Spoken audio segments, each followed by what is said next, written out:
Patris et Filii et Spiritus Sancti. Amen.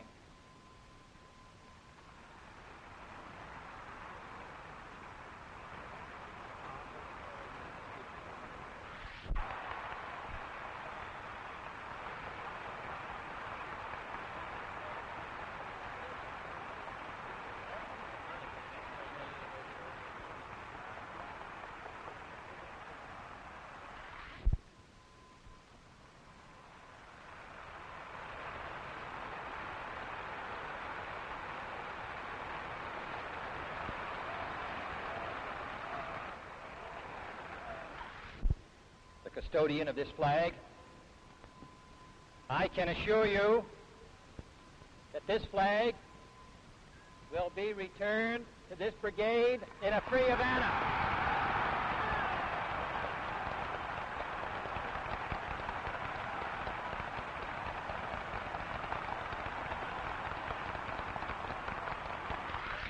Senor Miranda, who preserved this flag through the last 20 months, would come forward so we can meet him.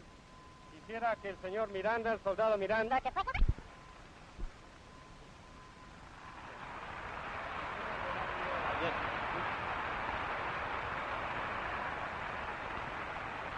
should give it back to. quería saber a quién se la tenía que devolver. That's it, yeah. All right. You come and sit right here with us. I hope the members of the brigade will sit down again. This will be very... But standing over there is a Cuban patriot, 57, 159, 161. I wonder if those three could stand so that members of the brigade, members of their family, are following an historic road, one which has been followed by other Cubans in other days, and indeed by other patriots of our hemisphere in other years. Juarez, San Martin, Bolivar, O'Higgins, all of whom fought for liberty, many of whom were defeated, many of whom went in exile, and all of whom came home. 70 years ago, Jose Marti, the guiding spirit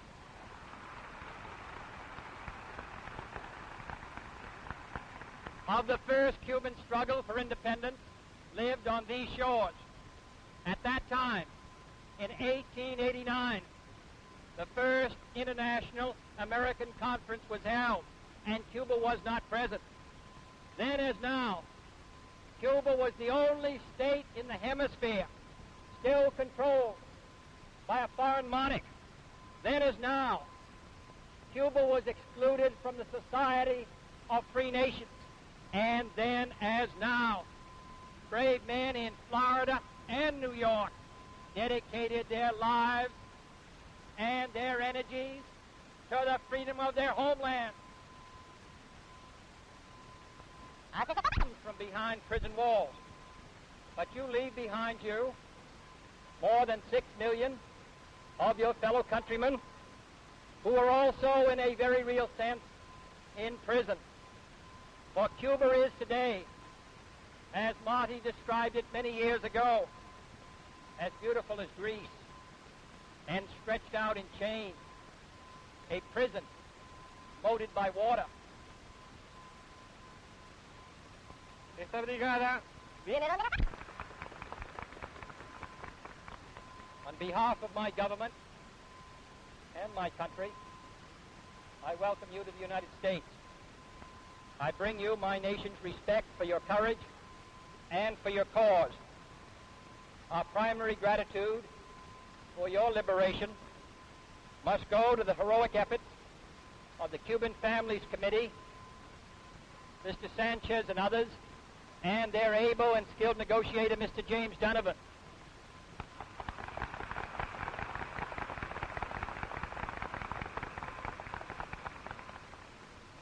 And those many private American citizens who gave so richly of their time and their energies in order to save free men of Cuba from Castro's dungeons and to reunite you with your families and friends.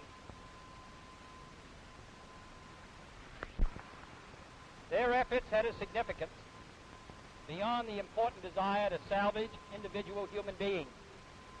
For your small brigade is a tangible reaffirmation that the human desire for freedom and independence is essentially unconquerable. Your conduct and valor are proof that although Castro and his fellow dictators may rule nations, they do not rule people. That they may imprison bodies, but they do not imprison spirit. That they may destroy the exercise of liberty, but they cannot eliminate the determination to be free. And by helping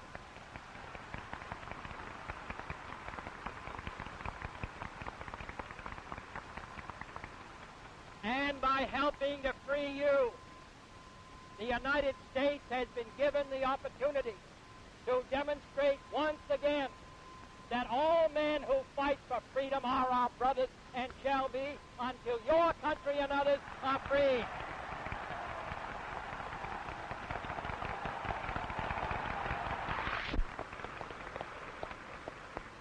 The Cuban people were promised by the revolution political liberty, social justice, intellectual freedom, land for the campesinos, and an end to economic exploitation. They have received a police state, the elimination of the dignity of land ownership, the destruction of free speech and a free press, and the complete subjugation of individual human welfare to the service of the state and of foreign states.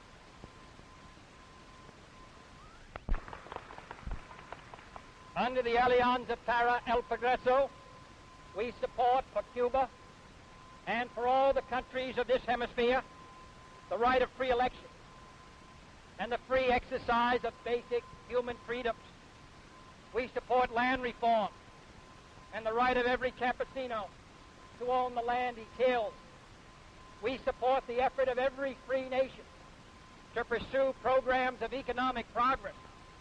We support the right of every free people to freely transform the economic and political institutions of society so that they may serve the welfare of all. These are the principles of the Alianza para el Progreso. They are the principles we support for Cuba. These are the principles for which men have died and fought, and they are the principles for which you fought and for which some died in your brigade.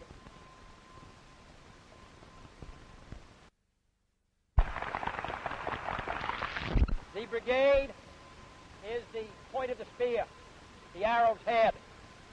I hope they and the members of their family will take every opportunity to educate your children, yourselves, in the many skills and disciplines which will be necessary when Cuba is once more free. Finally, I can offer no better advice than that given by Jose Marti to his fellow exiles in 1895, when the hour of Cuban independence was then at hand.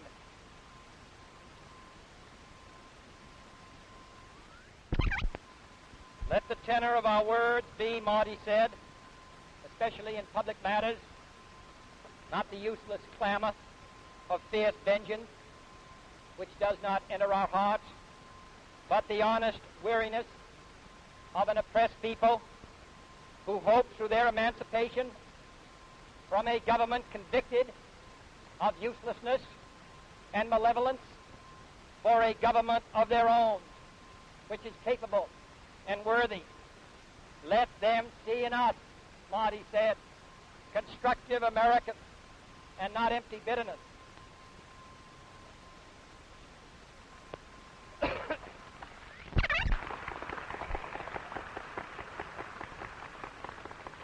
Gentlemen of the brigade, I need not tell you how happy I am to welcome you here to the United States, and what a profound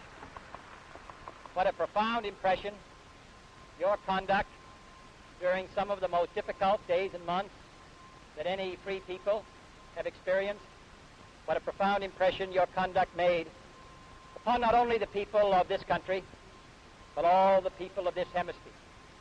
Even in prison, you served in the strongest possible way the cause of freedom, as you do today.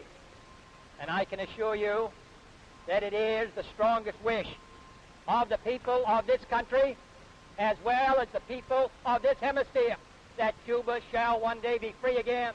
And when it is,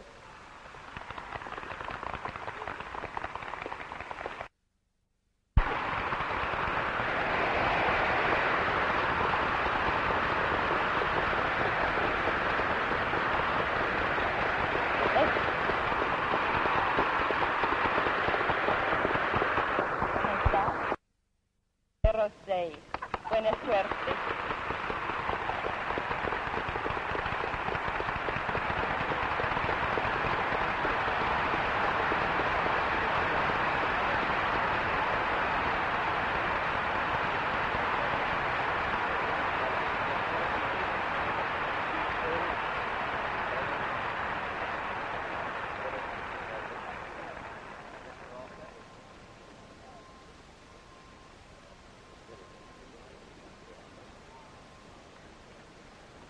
Thank you very much, ladies and gentlemen, for coming. This concludes our program. Thank you.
Señoras y señores, al abandonar el estadio del Orange Bowl, el señor presidente de los Estados Unidos de América y su distinguida esposa, se da por terminado este acto magnífico que quedará familiares en las afueras. Muchas gracias a todos. A los miembros de la brigada vamos a salir formados.